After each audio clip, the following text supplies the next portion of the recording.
This ain't no joke, this ain't no game. This that CSZ game. They said pull up, so I came. You better put some respect on their name. Yeah, 55, what's goody?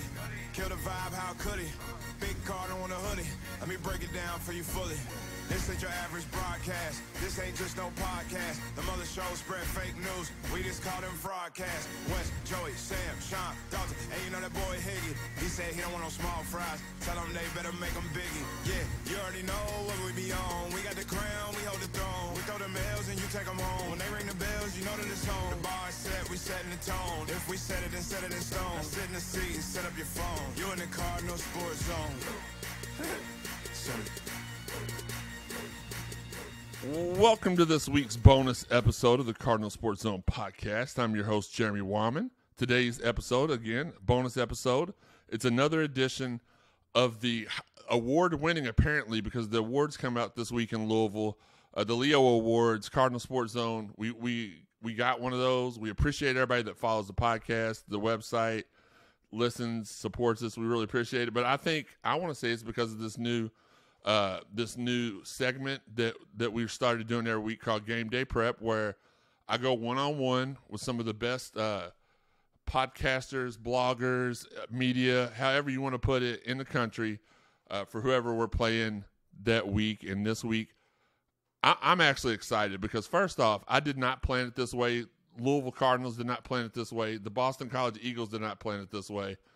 But I get to, on Boston College Nights edition of GameDay Prep, while my Boston Red Sox are playing in the background, get to interview this guy, one of my favorite guys. We're going to talk to a guy that when we first joined the ACC, I DM'd some of my guys from the other teams I already knew and was like, who's the go-to guy for BC?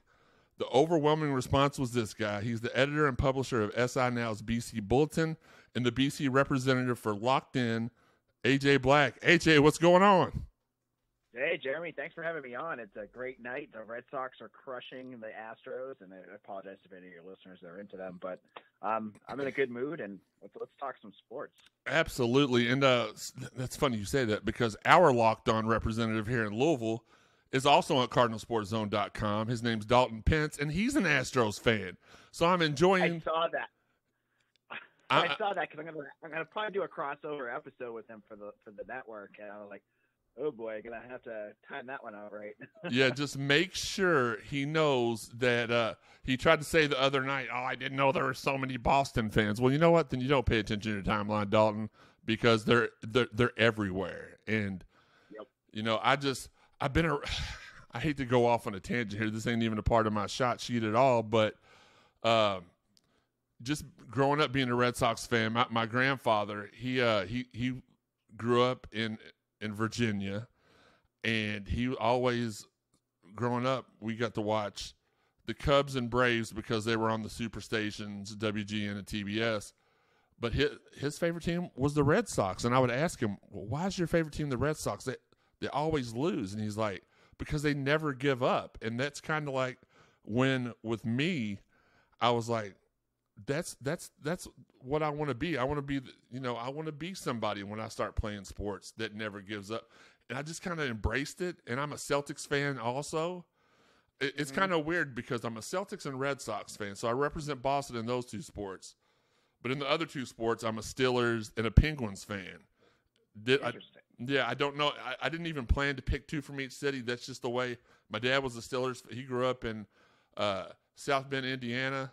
And he always Steelers were his team, so it just turned out that way. When I started growing up, I didn't really have an NBA team until I was about 10, and Larry Bird and just all Robert Parrish and Kevin McHale just dominating. As a kid, you're drawn to the teams like that. And I don't even remember how the Penguins. I think it was just because I really enjoyed Sidney Crosby, and I was like, well, you know what, I'll just go for the Penguins. So it is what it is. But he had a nasty NHL '93 team on the Sega Genesis. Yes. Oh man, dude. when we do our video game throwback episode, I'm gonna have you back on because we are planning on doing that. Love video games. I've got like 3 custom arcades that are. It was our sponsor last year, Custom Multicades. They'll like put any team's logos and load any games in there you want, and I'm down there all the time. Playing. I have 2 small kids at home, but when the kids go to sleep and sometimes my wife goes to bed early, that's when I crank open the PS4 and, find some game that I haven't played in a while. And, at this age, I'm still falling way behind. And I mean, I buy all the old games because I haven't played them yet. But I love it. And, I could talk video games for a whole hour if I had to. Dude, anytime you need me for anything, I can already tell we're clicking. And I mean, we've clicked in the past, but when I decided to do GameDay Prep, it actually was based upon you, because I was looking through. We were sitting here, and I had done an interview with one of the UCF beat writers, and it was a written interview. I wasn't thinking anything of it, and then I had saw some of your tweets, and then I just started looking at our schedule, and I was like, I really like AJ. I was like, why don't I interview him? And I was like, well, if I'm going to interview him, why don't I interview all of our opponents? Then it just clicked, and it's been very, very successful. I appreciate you coming on. But, dude, I love to talk. You'll learn that about me. Sometimes I don't shut up. I love to talk. Anytime you need my services, I'm there for you, brother. And as soon as we do the video game, that's probably why, real quick before we get to business, because I know we need to get to business, and the Sox are playing. I want to watch them play it. You're watching them. Yep. I want to watch them. But it's probably a good thing that we haven't had kids yet. We are looking to adopt in 2022. But I'm just afraid that I would be such a poor sport when it comes to video games. Like, smack the controllers out of their hands if they were about to score. Like, when I was growing up, that's what I used to do to my little brother. Like, once he started getting close to me, I'd find out little tricks like accidentally turning the system off or just smacking the controller out of his hand so I could get an advantage, stuff like that. But we could definitely do a video game one in the future. So one last little video game thing. My favorite photo of my dad when I was younger is the 2 of us sitting at home on the couch, and we both have Nintendo controllers in our hands. And he's playing Mike Tyson's Punch-Out. I'm like 3 or 4 at this point. And I look like I'm playing, but if you look closely, my controller's completely unplugged. And he's like, yeah, you used to sit there and play, think you were playing along, but in actuality, I was playing the whole time. And so Mike Tyson's Punch-Out was my favorite game as a kid. I eventually got to play it myself. I don't think I ever beat Mike Tyson, but it was one of my favorites. I did one time. And now that game, not to show my age at all, but that game, I think I was about 10 years old when that game came out. And that's all I did that whole summer it came out was play, and write the little codes down so when you started playing again, you could hop back right where you were. Only one time that I ever get to beat Mike Tyson, and then after I beat him, I didn't, for some reason, I just lost interest in playing it. But it is on my arcade machine downstairs. Yep, I hear that. So I had to. But again, we got off the rails there. That happens here. I tend to do that from time to time. But AJ, thank you again for joining us and talking about this game. Even if neither team is really where we thought they would be at this point, y'all are a lot closer than we are. But this game will be taking place October the 23rd, this Saturday at 4 p.m., kind of like that kickoff time, not too early, not too late. Let's get a little bit into the game day prep. The premise behind it, I asked 5 fun questions and then 5 serious questions. So I guess let's just, no pun intended, let's kick. I've never done that before. It's a horrible pun, but let's kick this off. First question, and I think I kind of know this now because saw the caller ID, but the question was, do you live in the Boston area, and are you fans of the pro sports teams around there? And I think we've kind of already got that answer, but I didn't. Yes. So funny. So I've lived in Massachusetts my entire life. I went to school at BC. I went to BC as a grad student, lived on campus for 2 years as a grad student. I was Matt Ryan's RA at one point. Really? Yep. Jared Dudley too. Loved being there. I got married at BC. I worked for BC for a couple of years after I graduated. My wife's we're like big BC. So like, then I just got into like covering it, and I kind of put the fan stuff to the side a little bit. I mean, I put it on and off it here and there. Right. I moved to a town outside of Boston that has the most Boston way of saying it. It's spelled Worcester. You would say Worcester. Out here we call it Worcester. Worcester. I live right outside of that, and Okay. and I'm a huge Boston sports team. I don't do it on social media anymore because it just gets me in fights with people, so I stopped that. That's fair. And I just don't have time for it anymore.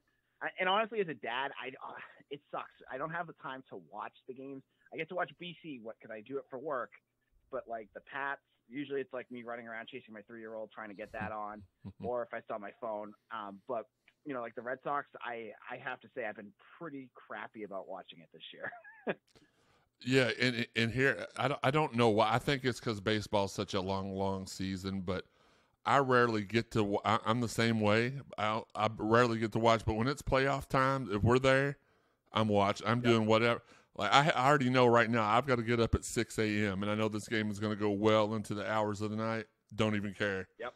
Want to watch it? Yeah, I mean, the best game I ever went to. Speaking of the Red Sox, I was just talking to my wife about this. We both went to it before we got married. 2007, I went to this Game 7 of the ALCS at Fenway Park, where they beat the Indians in a real good game. That was the one where Papelbon after the game I think he was drunk. I mean, probably Papelbon was dancing with like a beer box on his head and shorts and stuff. I was at that game. That was the best sporting event. I mean, college was fun, but nothing's going to beat that. That was so much fun, and I don't think I'll ever beat that unless I go to something with my kids, and that's fun, but whatever. Right. And the one thing I will say about and not to make this again, we've already done this once, so let's try to limit it this time. But with the Red Sox, the one thing I can say for sure is that all their postseason runs have been memorable. Even this one right now, going down to Tampa Bay and then coming back and beating them, and then getting down to these goofballs, and it looks like, I mean, I'm not going to say anything. I'm not going to jinx anything, but it looks like we are playing really, really well against one of the best teams in baseball. There's always a story with the Red Sox postseason run, so I love it. I'm glad that we finally have started to shed that loser label. I mean, it's been about 15 years that we've been give or take a few years that we've got rid of that, but it just feels really good, and I'm really proud to be like, oh, I'm a Red Sox fan. Y'all, everybody else around here cheers for the Reds. Unfortunately, I don't. So let's get to again. I feel like me and you could probably talk all night long. So I'm gonna try to put the cuffs on myself a little bit. Second question. I have asked this question in every edition of Game Day Prep so far. What are your overall feelings on Louisville to the ACC? Them being a member of the ACC? Mm-hmm. I think they're a good fit. I mean, they don't have like to me, it doesn't seem like they have the academic profile of some of the other schools. That's fair. But, basketball-wise, they fit perfectly. I think they're a perfect fit. I know they haven't hit the heights that they did, under Patino and things like that. But, I mean, for me, like, I go back constantly to think of the times, like, they come in and who do they get immediately? The guy's getting his number retired, Lamar Jackson, who is easily the best athlete I've ever seen live. I mean, he was incredible. I remember going to see Jackson at BC, and it was a game that I forget what the end score was, but it was one of those games I went with my friends, and I left at halftime because Jackson, it was like he had like 6 touchdowns by halftime. And, I think they were able to put together something there and immediately become a contender in the ACC. And that kind of helped them kind of fit in. I've been a big fan of BC in Louisville games because that happens. And then what happens the year after that, A.J. Dillon has his like 250-yard game against Louisville down at Cardinal Stadium. So yeah.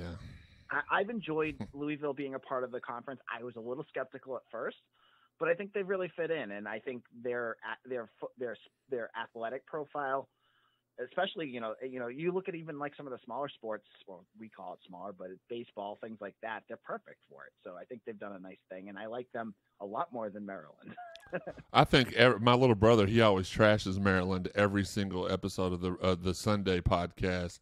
So he would love to hear you say that. But, no, you're right, though. I feel like, our baseball team's consistently top 10. Our volleyball team is consistently top 10. They're number 2 right now.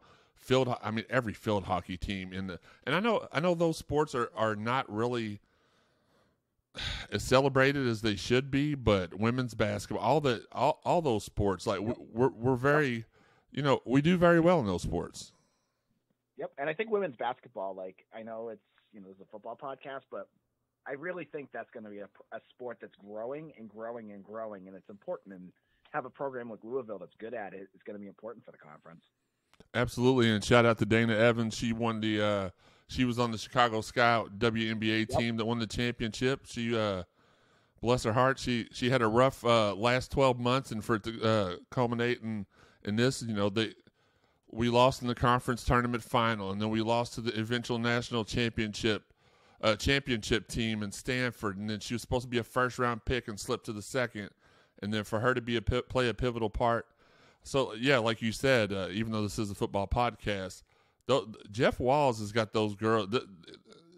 I haven't seen any coaches in my lifetime, and it's no disrespect to any of the coaches I've been around here at Louisville, but Jeff Walls and Dan McDonald are special coaches, and they don't rebuild. They literally reload every year, and I'm very excited to see what they're going to do. But Boston College, moving on to question 3. They've always kind of held a special place in my heart because this was the team when I was growing up. We used to be Boston College's cupcake paydays. We played them like 5 times when I was growing up. But the series is pretty even overall. Each team has a winning record overall. Has a winning record at home. Louisville's 4-2 at home and 7-6 overall. That goes all the way back to the late 80s, which again, it was the little payday games. Y'all paid us, and we won. Then we lost. I think it ultimately ended because we were starting to win more than we lost. But I actually took my visit to Louisville for the BC game, and one that we won here at Cardinal Stadium. Let's see. So you've already kind of touched on this, too. Again, when you do stuff like this, sometimes answers to other questions come up in prior questions. So so the next one. So let's do this. What has been a favorite moment of you? I think I know what you're going to say because I think you alluded to it earlier. But what's been a favorite moment from this Louisville BC rivalry for you? Okay, so as I just said, watching Lamar Jackson, my dad had me grow up as a Boston College fan and got me to appreciate, even when BC's losing, to see good moments. And I know he's not a guy you want to talk about right now, but I remember watching Deshaun Watson just rip apart BC. I remember Ed Reed's huge interception against Boston College. You see these big moments, you see really good players, and you have to tip your cap because it's fun to see good football. So Lamar Jackson, ripping apart BC was interesting. But also on the other flip side, you got to see BC return the favor. Yeah. With Steve Adazio here for years, his brand of football was not pretty, and he loved that old school power football. But when it clicked at times, it could be fun to watch. And there were certain games, and Louisville was one of them, where you saw an Andre Williams or an A.J. Dillon just go crazy. Mm-hmm. And A.J. Dillon, you saw him on Green Bay this week. He had a huge game for them. He is a special back. He's built like a linebacker. Michigan recruited him as a linebacker. And he's enormous. And he had that huge game against Louisville where he had 4 touchdowns. I think he had 260 yards rushing. Yeah. That was probably the game I will always remember. But as much as I want to not remember Lamar ripping apart BC, that one's up there too. I'll say this: I had the privilege when we started Cardinal Sports Zone. It will be 10 years on December the 5th. It's our 10th birthday, and we were blessed enough that when we started, we were covering Teddy Bridgewater, and when we were covering Teddy, we thought, my God, this is such a special. And the kid was as nice as he is. You think sometimes, oh, that guy can't be that nice. No, Teddy was every bit as nice as he's being portrayed to be. And we were just so blessed and lucky to be able to cover him. And then Lamar came along a couple of years later, and it's like, oh, I'm on the field and I'm watching this dude just Tecmo Bowl type moves and video game type numbers, and it's just crazy. But As far as Louisville, Boston College, the one moment that stands out in my mind was not a good moment for us, and it may be the same game. I don't recall, but like we were heavily favored, and y'all came up here and beat us like 44-41 on a last-second field goal. It was something. I may have the score completely incorrect, but y'all beat us on a last-second field goal, and it just ripped my heart out that game because we needed that win, and it ended up, I think, sending us on a little bit of a downfall that season. But all right, I'm gonna ask the hard question this time. Favorite Louisville player of all time, not named Lamar Jackson. Oh God, favorite Louisville player not named Lamar Jackson. I always liked Des Fitzpatrick a lot. There you go. I remember seeing him in a night game at BC, and it must have been like 4 or 5 years ago at this time. And I just was impressed with how good of a receiver he was. And I know he just graduated last year, didn't he? Mm-hmm. Yeah.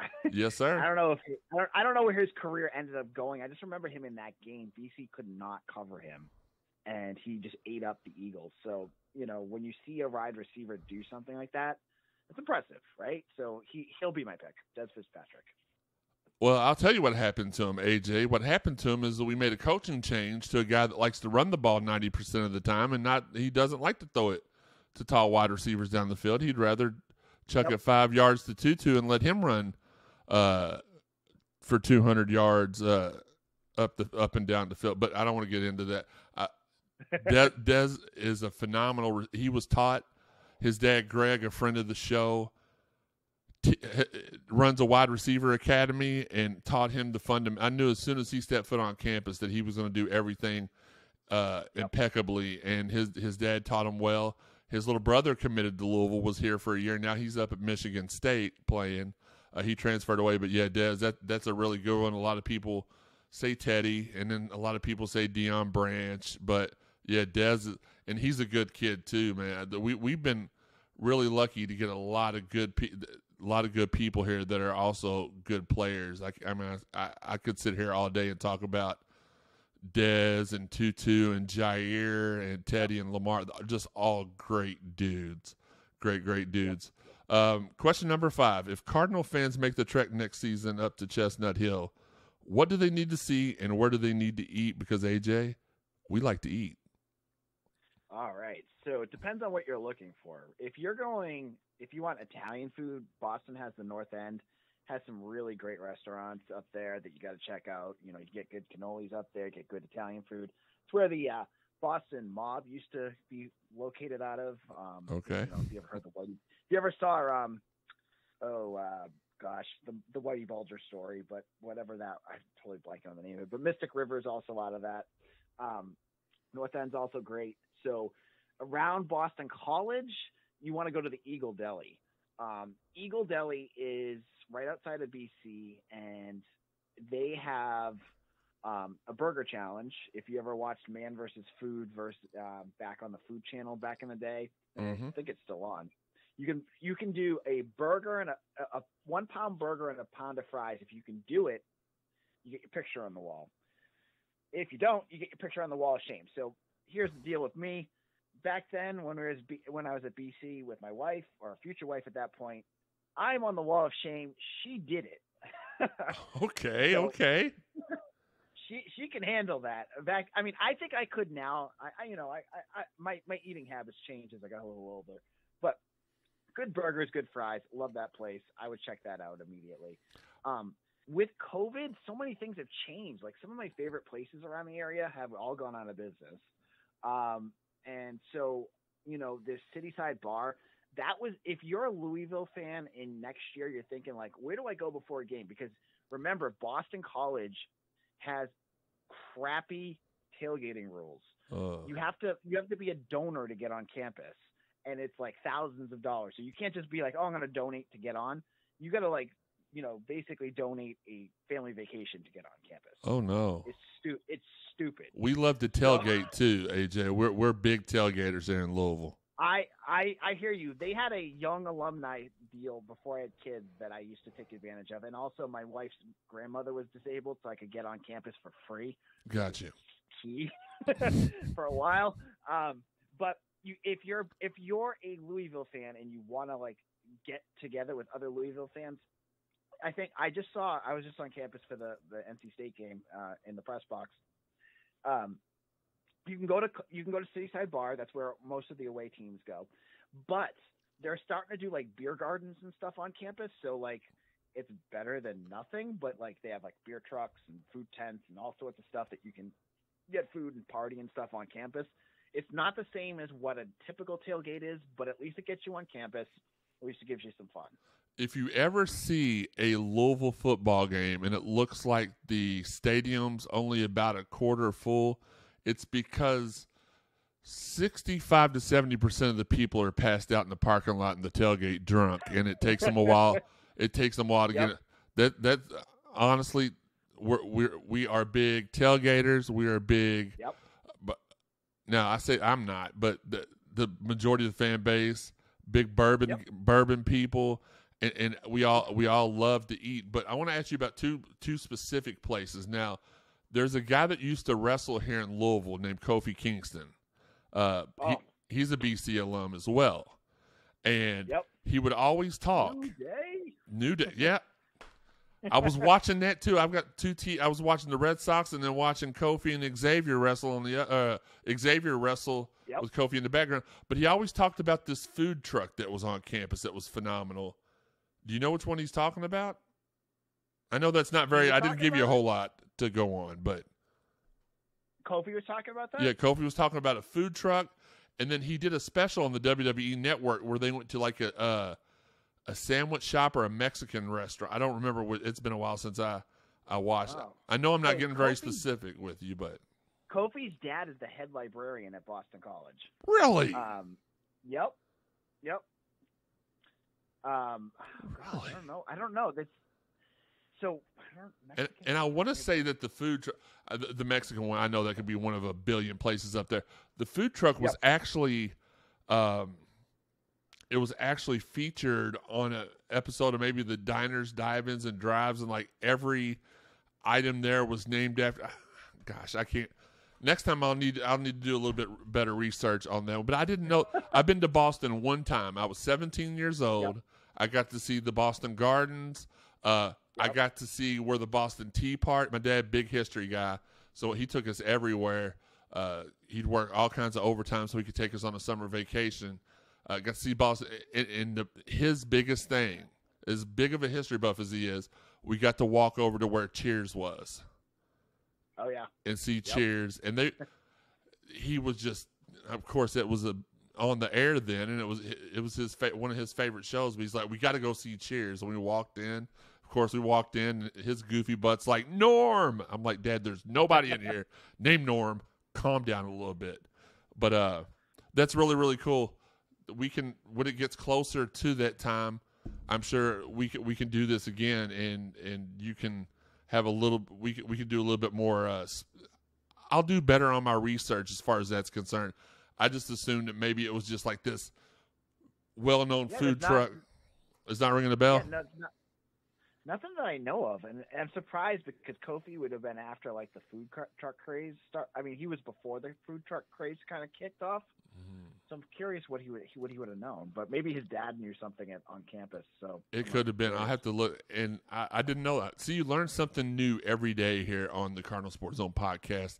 Kofi Kingston's dad is the head librarian. Yeah, he wrestled here in Louisville for about 3 months at OVW, which is still running off of Old Shepherdsville Road here. They have, I don't know why I feel like I'm doing a promo for them. Go get tickets every Thursday night here in Louisville. They're still here. But all their wrestlers were all, I know people are listening to this, maybe some for the first time, like, this guy just thinks everybody's nice. But literally, we'd go to OVW, and then after the matches, we'd wait till the crowd thinned out a little bit. And even sometimes during the matches, like Cena, Orton, Batista, Brock, Shelton Benjamin, they'd all come out and just with the crowd sit and talk, have a good time. Like apparently my dad always was just like a person magnet because they'd always come over and sit by us. Hey, y'all enjoying the matches? How's things going? But I remember Kofi, because Kofi wasn't here for that long, but Kofi even back then was very, very humble. And I remember standing outside, and again, we're off the rails. I don't care. It's my show. It's AJ's show tonight. It's the people's show.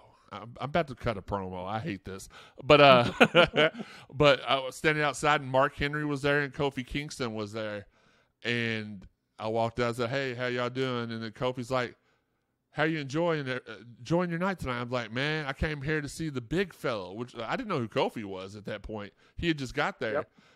And Mark's like, "Stop playing." I said, "Dude, I heard you were going to be here tonight. I canceled my plans. We were supposed to go play basketball." I said, "I canceled my plans just so I could come watch you." And he's like, "Man, that really means a lot to me. I didn't think anybody cared to see me." I was like, "Dude, I've been watching you since you were doing the slam dunk competitions in the middle of the All-Star game on ABC. Like, I remember that stuff. Like, I appreciate you coming out here and working hard on your craft." So, again, I feel like we could do just like a different show every day. One about wrestling, one about video games, one about Louisville and BC, and then we can go on a food truck hunt that may or may not exist. I don't know. Well, if you are a big wrestling fan and you come up to Massachusetts and you go see a wrestling show, there is a Chinese restaurant called Kowloon's. Mm-hmm. It's the place, probably since the mid '80s, that every WWE show they have their after party there. So that if you go there, even if you go there and there's not a show, everywhere it reminds me of the place, if you remember Goodfellas, where they light the place on fire to get the insurance money. It looks like that inside, but it's more like Hawaiian a little bit. But on the walls is probably at this point like 300 or 400 different wrestlers that have come through and signed, and from Cena to Roddy Piper to Bam Bam Bigelow, they're all up there, and you can go and see that. But if you go after a Raw or SmackDown, they're all there, drinking and eating their Chinese food. Chinese food's excellent there too. So it's a small recommendation, if completely random, if anyone's up here, if there's ever like a big WWE show and you want to go find them afterwards, they're always there. Kowloon's. Do you know where our place is like that, AJ? Every time, like clockwork, after the wrestling was over, about an hour later, if you showed up at the local Steak and Shake, all the WWE wrestlers were there. Mm-hmm. And all they wanted to do was eat and get back on the road. But yeah, I'm a huge wrestling fan. Again, I feel like we could probably talk for hours, and who knows, we may do that in the future. But really quick, since we're at halftime of the show, let's thank the fine sponsors of the Cardinal Sports Zone Podcast: Fitness Market, Shack in the Back Barbecue, Four Pegs Beer Lounge, Derby City Lawn and Landscaping, All American Pool and Supply Company, and TJ's Paint and Drywall. We really do appreciate you all sponsoring us and your support of the show. Yeah, man, I could talk about wrestling all day. I've got so many special moments. Like back in '85, I don't remember how old my brother was at the point, but like me and him were in the front row. The only time WWF came to town back then was during our state fair.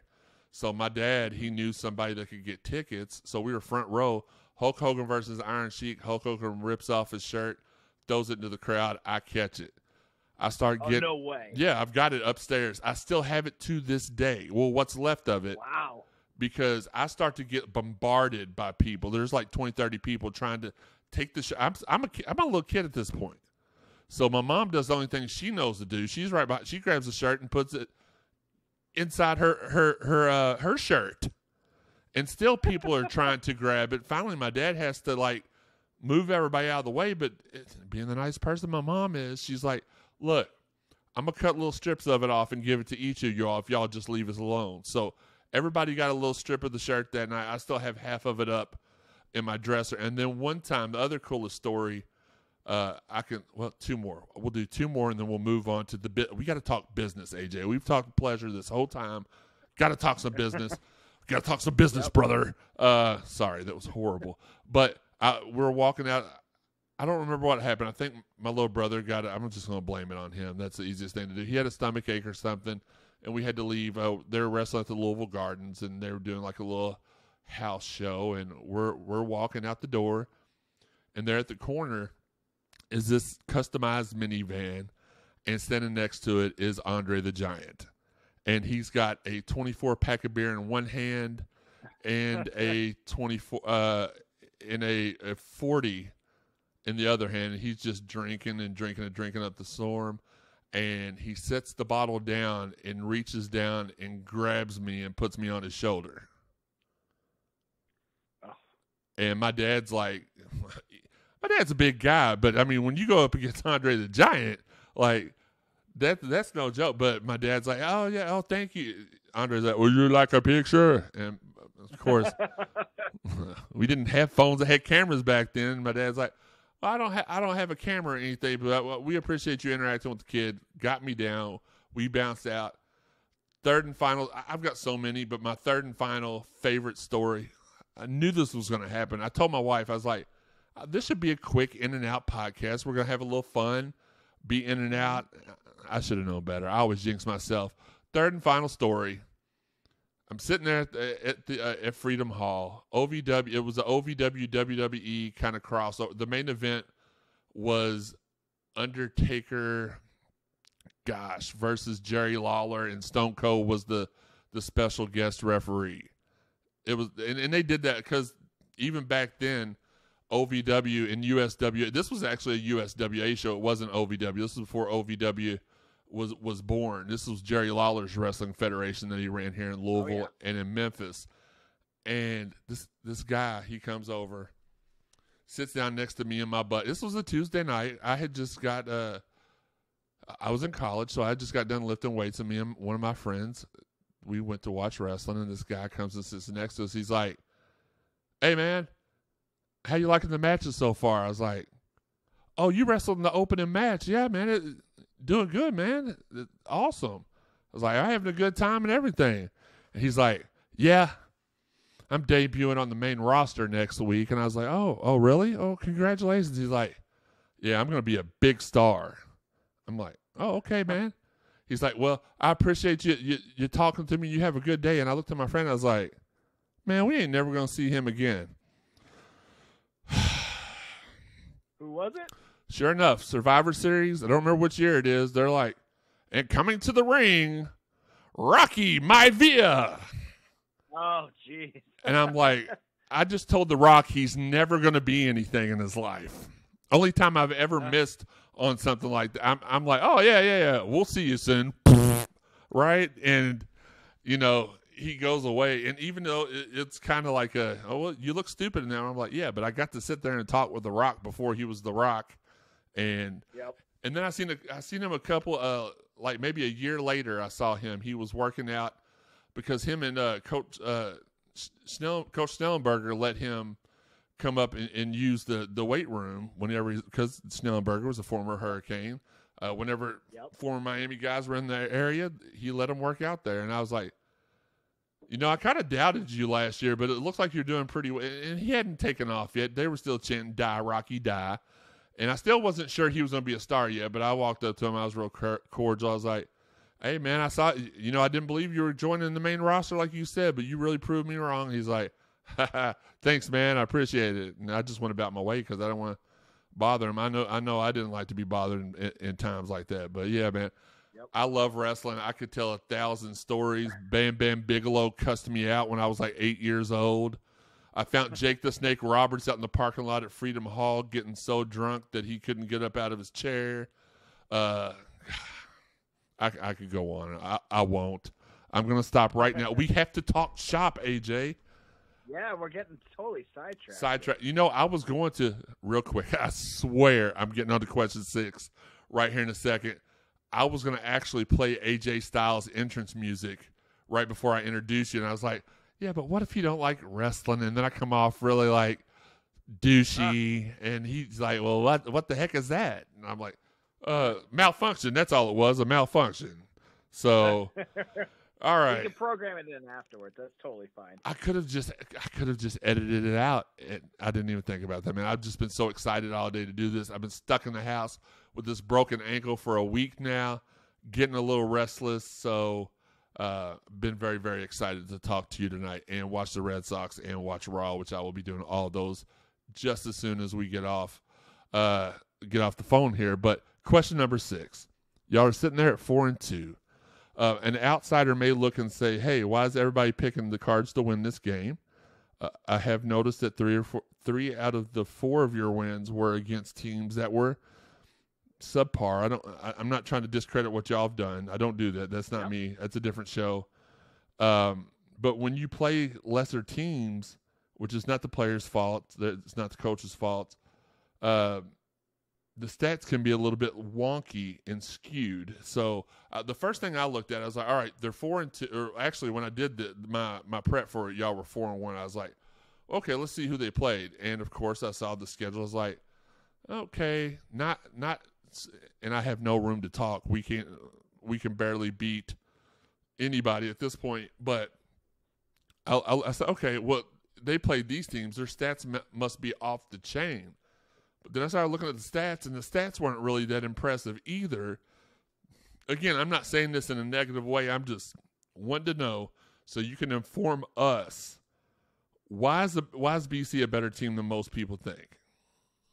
So you look at the losses, and, obviously Boston College lost their starting quarterback, Phil Dracovic, who was going to be a first-round, second-round draft pick at this point. In the second game of the season, they lost him in a fluky injury to UMass, where I think it was like one of those like quarterback draws where they kind of just push forward, and I think he just pushed down and broke his wrist. Yeah, I know about those fluky injuries, AJ. I know. Yeah, right. So they go with Dennis Grossell, who I think played against you, Louisville, a little bit last year. Yeah, Dracovic got hurt. He did, and he's inconsistent.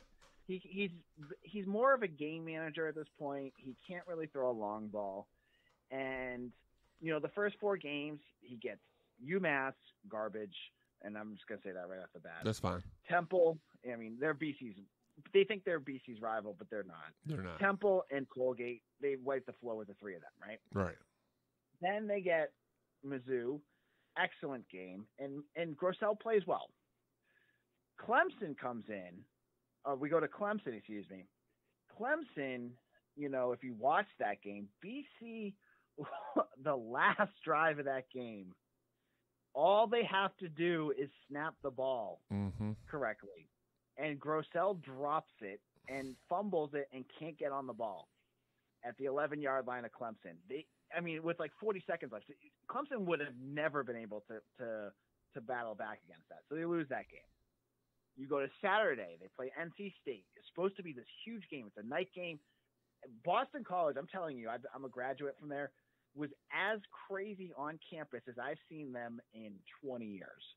Like, the place was rocking when I got there. So you go and you look around. The game is great for 2 quarters. It's back and forth. BC's leaving some points out there, so you're like, it's not going well. Third quarter is a complete S show. It is bad. There's a muffed punt. There is just a weird play where Thayer Thomas goes for 80 yards and, the safety is going over the top and he kind of collides with the wide receiver who smashes into their, it's like dominoes, and then Thayer Thomas shoots out of that and he gets a touchdown. They have one drive, and then it's like completely like everything unravels from there. So, the game looked bad, but it wasn't like BC played bad because they had that one really crappy quarter where there was a lot of weird things that happened, and that was it. I just kind of took them out of their zone and they were gone. So at this point, I think they're good. I haven't seen it yet with Grossell though against a good team. So I think the bettors, they look at that and they're like, oh God, what is he going to be able to do? And I think there's rightful concern about that because, you play a team against Louisville. I mean, Louisville played BC tough last year and Louisville was struggling and almost won that game. So what are they going to do against a BC team right now that isn't playing all that great? And that's the thing about Louisville, and I'm happy we're 3-3 right now because honestly, you can look at every single game this year. We played 3 out of 4 quarters really, really well, and we've laid an egg. Every game in a certain quarter, you can just watch it. So That's why I was shocked when the odds opened up at 9, and now it's Louisville by 9, and now it's Louisville by 6. And I imagine it'll move some more before kickoff. And I'm like, what are they? That's also what made me kind of suspect of BC, because, like I said, and I didn't know. Again, Louisville fan here. I don't follow all of Boston. I haven't watched all of Boston College's games, but I have watched 3 of them. And unfortunately, it was 2 of them were the 2 of them that y'all lost. But I look at the stat sheet, and I saw that the starting quarterback's only thrown for about 960 yards, 5 touchdowns, 5 interceptions. I did not know he didn't play the first 2 games of the season. So you've enlightened me there. And that's what we like to do. We like to inform people. Like, we're not here to be like, oh, we're going to beat y'all's brains in and y'all suck and we're the best. No. We're trying to educate the masses. So that's one good thing to learn, because I think a lot of people see the record and are like, okay, this team, what's going on with the odds? If Louisville, maybe the odds makers are just assuming that this is going to be the game that Louisville puts it all together and plays 4 games, 4 games in one day would be impressive. 4 quarters on Saturday, and hopefully that is what happens. I mean, from my point of view, but I don't know. I like to learn more about the team, and I know that from our side, what Coach Satterfield said during his press conference today, and from what I've seen, I already know that y'all are really good at running the ball. Luckily for us, we're not so good defending the pass, because we only. Don't get me. I don't want to get removed from my privileges from the university, so I'll stop a little bit. But we only rush 3 linemen, and we drop everybody else back. But somehow we're still really good at defending the run, and we're not good defending the pass. So I do feel good about that matchup there. But for those of us Louisvillians who don't know, who is the Boston College MVP right now? Okay, so I just want to jump in on the path. Sure. Before Djokovic went down, BC has really good wide receivers. Zay Flowers, their wide receiver, number 4, is probably one of the best wide receivers in the ACC. Grossell just struggles to get him the ball. Djokovic, if he was there, this would be a major talking point, because Djokovic and Zay had great chemistry, because Djokovic could throw it downfield. Grossell really can't, but so there's good passing there. So I totally just got off on a tangent again. What was your question? For those of us Louisvillians who don't know, who is Boston College's MVP right now? Oh, MVP. So they're all right. Want to go weird? Yeah. This whole conversation is going weird. I'm going with the punter, and here is why. Okay. Grant Carlson, who, if you watch Saturday's game, you go, why are you saying that? Because he ended up dropping a punt that NC State picked up and scored. Other 5 or 6 games, he has been lights out with his punts. So he, if you watched earlier in the game, he had a punt that went to the 1-yard line. He's averaging about 49 yards per punt. He can flip the field better than anyone. So in a game where Grossell is not the offense is not super elite for BC right now. Again, I say if Djokovic was here, it'd be a different story, but we're playing with what we got. Right. For Grossell, he's more of a game manager. When you have a punter that can do what Grant Carlson can do, it causes a lot of issues, especially if you're playing a team like Louisville, who the offense isn't completely there yet. So, he could be a big factor. And it sounds weird, and you're like, oh, man, what team are we playing if they're saying the punter's the MVP? But he does he constantly is kicking within the 20-yard line and flipping the field so that when, if the defense plays solid enough, Louisville or whoever they're playing against is going to be punting from the 5 or 6 yard line. All of a sudden the offense only has to go 40 yards. Right. So he does a lot, and don't sell it short, because it's a big factor in BC's game plan. Now I'm a big appreciator of the specialists, the kickers, the punters, place kickers. We've got a 26 or a 27-year-old man child in the back punting for us. His name's Vassett. He I think he played professional rugby for a couple years across the water, and he punted like a 70-yard. Now he's not lived up to what I thought he was going to be, but he punted one last week, or maybe it was the week before, that was just it went about 70, 71 yards. I was like, okay, this is what we want to see the whole time. But he does that whole rugby kick that makes me so nervous that somebody hadn't had one. Knock on wood, hadn't had one blocked yet. But yeah, I know how important. Louisville, the last couple games, Louisville missing field goals has been one of the biggest reasons that we haven't won those said games. Speaking of what we got to do to win or what needs to be done to win the game, what does Boston College have to do to win this game Saturday night? They've got to get their offense on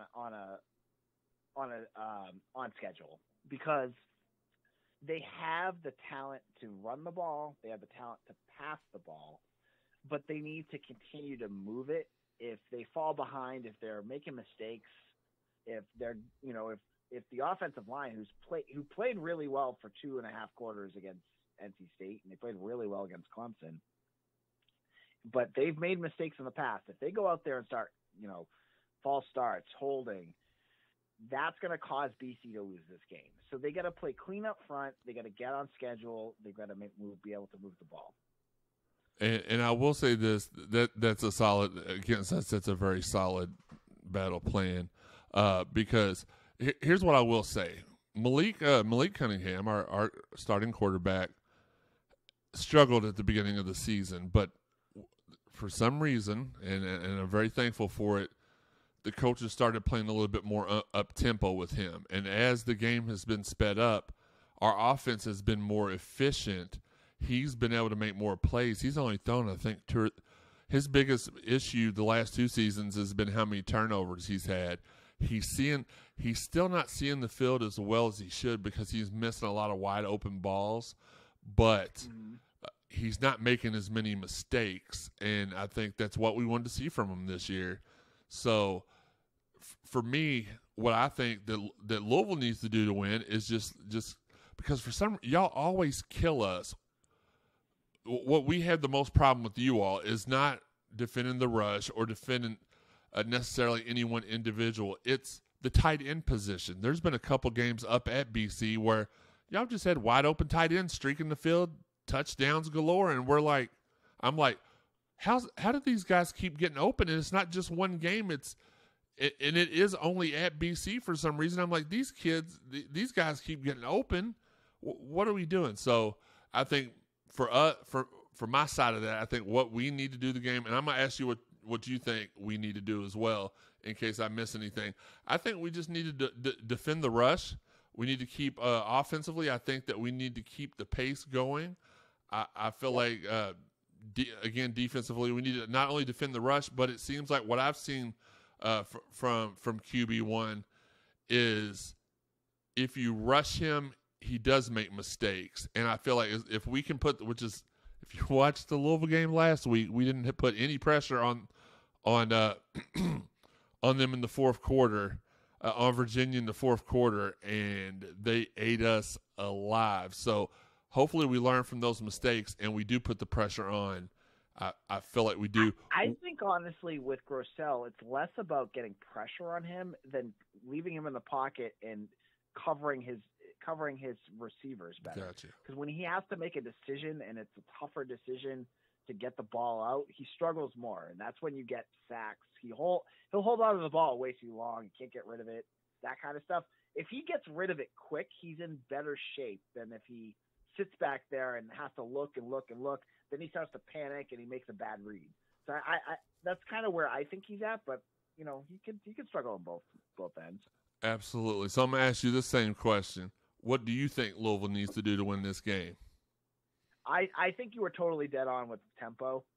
BC hasn't really played tempo on defense this year.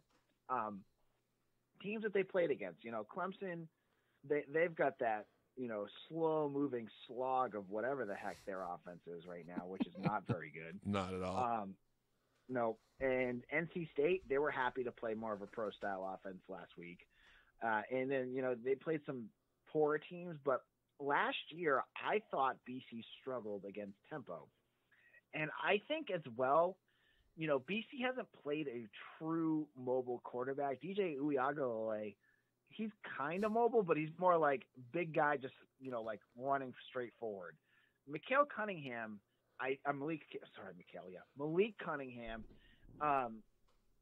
I think presents a bigger problem for BC, and it'll be a test that they haven't had this year, which is that mobile quarterback. Because last year they struggled mightily against Malik and other mobile quarterbacks. I think they got faster on defense, so they will be able to defend better, but we haven't seen it yet. So I think this will be a unique opportunity for the defense, but it would be something worthwhile to see if they can't stop it, because they weren't able to do it last year.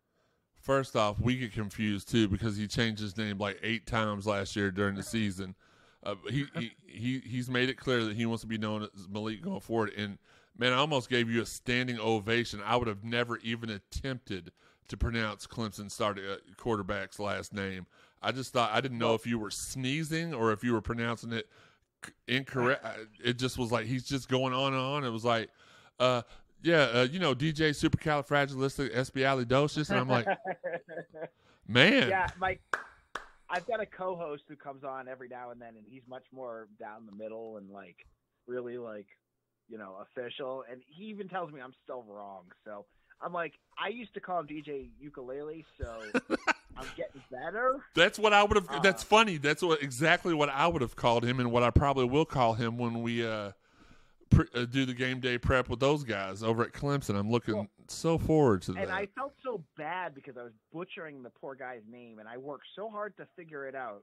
And so 2 weeks ago, I get on with Kelly Gramlich, who's on ACC Network, and on her podcast, and immediately she's like, DJ U. I'm like, is that really what you call him down here? Because I've been trying so dang hard to get his name right. And you just go, DJ U. There's no way that's what they call it. I'm calling a bluff on that one. And she's from Clemson. I'm calling the bluff. All right, last but not least, and I have enjoyed my time with you tonight, AJ. I really do appreciate you coming on here. We're going to throw some little stats out there. Louisville's average margin, they score 32 a game. They give up 29 a game. For Boston College, they only give up 20 a game, 19.5 to be exactly. They score about 31 points per game. Good. I mean, just the stats are really, really close. So I'm going to ask you for your score prediction. Louisville opened, as I said, as a 9-point favorite. It's down to, I think, 6.5, depending on where you look at. What is your prediction for this game? Man, I mean, part of me thinks like Jeff Hafley in the squad, they're going to react to a bad loss. I mean, it was a bad loss, and that I think the team wants to play better.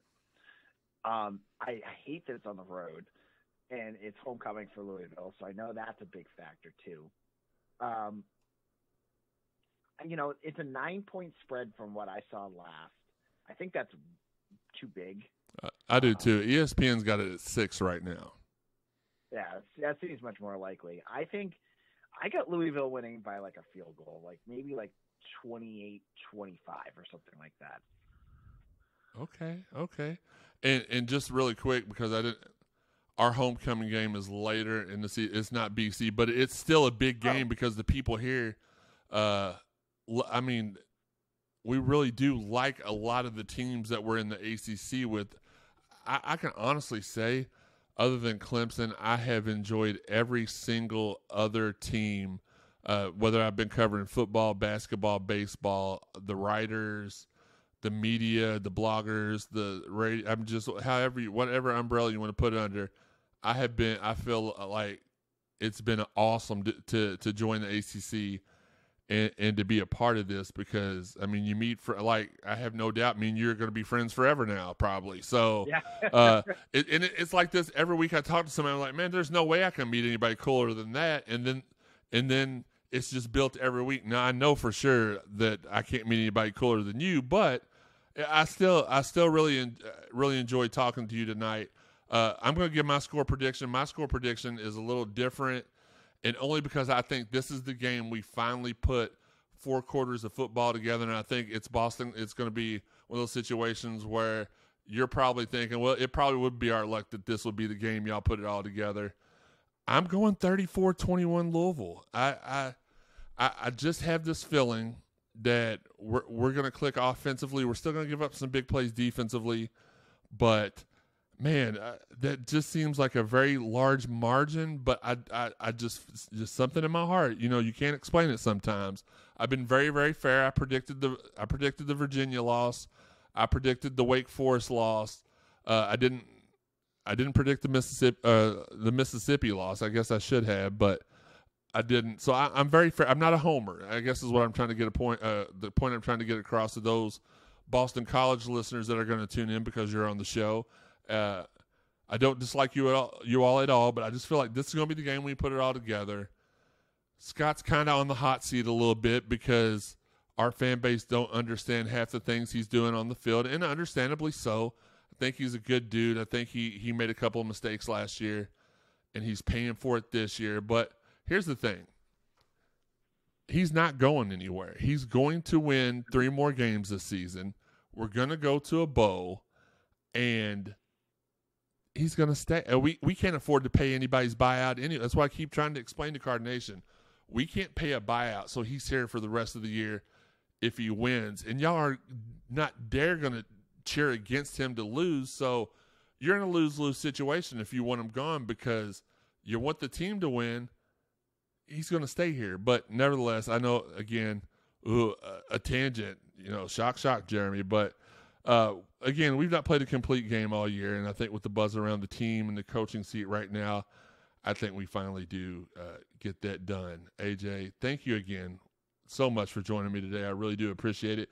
Can you let all the fine people out there know where they can find all your work and your social media handle as well, please? Yeah, absolutely. So you can find me on Twitter at AJBlack_BC. You can also find me on the host of Locked On Boston College. I talk about BC sports 5 days a week. If you like me on here, I'm kind of the same on there. So I talk about everything. I'll be talking about the quarterback situation for the rest of the week as BC fans are clamoring for a new quarterback, which I think is ludicrous, but whatever. You can find me on Locked On BC. I'm the editor and publisher of Sports Illustrated's BC Bulletin. All my work's up there. You can see predictions. You can see all my coverage. I'm a credentialed media reporter. I won't be at the Louisville game because I can't travel down that far. But for most of the home games, I'm at BC. So check that out too. That's fair. I don't like to trap. My wife's working up in Minnesota for a couple of months, and I told her that she's just gonna have to fly home to see me because I'm not driving that far. I don't know how she's made it a whole week without seeing me face to face, but kudos to her. But yeah, I understand completely. That's a far drive. Even, but hey, next time you got somewhere to come stay. If you want to make the drive, you can come stay with me. Mi casa, su casa. And I appreciate you, man. Shout out again to all of our fans. If you ever come out to Boston next year and you want to experience Boston food, Boston beer, you know where to look. I am absolutely coming. Now, I don't think I'm coming up for the game next year, but I am bringing my niece. I'm trying to do the same thing with my nieces that my dad did, and as far as taking us all out to travel and stuff. So this summer, we're going out west. Next summer, we're going up east, and I will absolutely get in contact with you so we can meet up. And you can show us how to party in Beantown. Beantown, absolutely. I haven't looked back at the game. Are we still doing good, or are they doing that little annoying thing where 9-3 right now, where they score a couple runs and give themselves hope? Okay. Shout out again to all of our fine sponsors: Fitness Market, Shack in the Back Barbecue, Four Pegs Beer Lounge, Derby City Lawn and Landscaping, All American Pool and Supply, NJT's Drywall and Painting. We're working on more. If you'd like to sponsor the Cardinal Sports Zone podcast, give us a call at 502-694-0375. You can follow us on social media at Card Sport Zone on Twitter and Instagram. On Facebook, it's just Cardinal Sports Zone, 3 separate words. Hit that like button. Make it Facebook official, and you can find us on YouTube at Cardinal Sports Zone. You can find us on all the podcast avenues, over 125 to be exact, including Apple, iTunes, Buzzsprout, Spotify, Stitcher, TuneIn, Google, Amazon, and iHeart. hit the subscribe button now. You'll get these podcasts before anybody else does on the Twitterverse and the internet. You'll get them first if you're subscribed. If you haven't listened to all the previous episodes of the Cardinal Sports Zone podcast, then go back, check them all out. Go to cardinalsportszone.com, the place it all began.